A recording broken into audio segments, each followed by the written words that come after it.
आहे, एका चौरसाकृती जागेभोवती 4 मीटर अंतरावर 64 झाडे लावली तर चौरसाची परिमिती किती?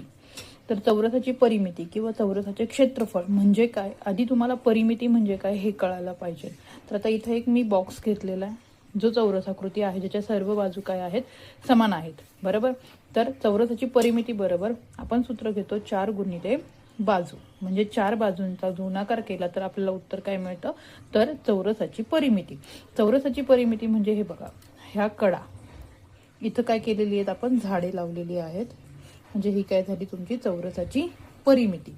हा मधला भाग जो असतो, ज्यावेळी आपल्याला मधल्या भागाची किंमत काढायला सांगतात त्यावेळेस ते असतं चौरसाचे क्षेत्रफळ. तर या दोन्ही गोष्टी तुम्हाला लक्षात घ्यायच्या आहे, ज्या तुम्हाला क्लिअर झाल्यानंतर आपण हे गणित सोडवणार आहोत.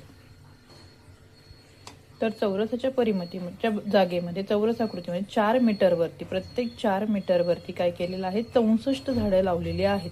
आता इथं तुम्हाला एक्झॅक्टली झाडं लावलेली आहेत चौरसाकृती आकारामध्ये, तर ती किती आहेत, तर 64 झाडे आहेत. तर त्यासाठी आपल्याला अंतरावर लावलेली आहेत आणि किती झाडं लावलेली आहेत, 64 झाडं लावलेली आहेत. या दोघांचा जर गुणाकार केला तर आपल्याला डायरेक्टली झाडांची संख्या आणि जे ते अंतर आहे तर त्या दोघांचा जर गुणाकार केला तर आपल्याला चौरसाची परिमिती मिळते. तर चौरसाची परिमिती बरोबर 256. तर पहा, ही आकृती दिलेली आहे आणि या आकृतीची आपल्याला परिमिती काढायची आहे. आता याच्यामध्ये काही बाजू दिलेल्या आहेत आणि काही बाजू दिलेल्या नाहीये.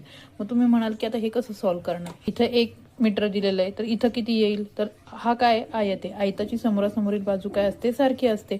म्हणजे BC ची घेतली 1, CD ची किती घेतलेली आहे, 4 दिलेली आहे, ती 4 घेतली, प्लस DE ची किती दिलेली आहे, 2, ती घेतली.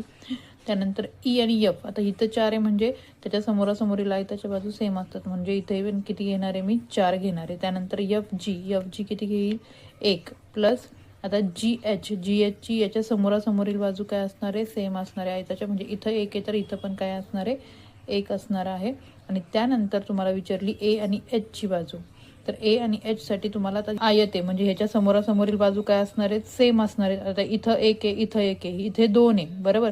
इथं जरी ही लाईन जॉईन केली नसेल पण जर काउंट केली तर ही समोरासमोरील बाजू काय असणार आहे, सेम असणार आहे. म्हणजे इथं किती येणार आहे, 2, ही अधिक 1 म्हणजे किती मिळणार आहे, 4.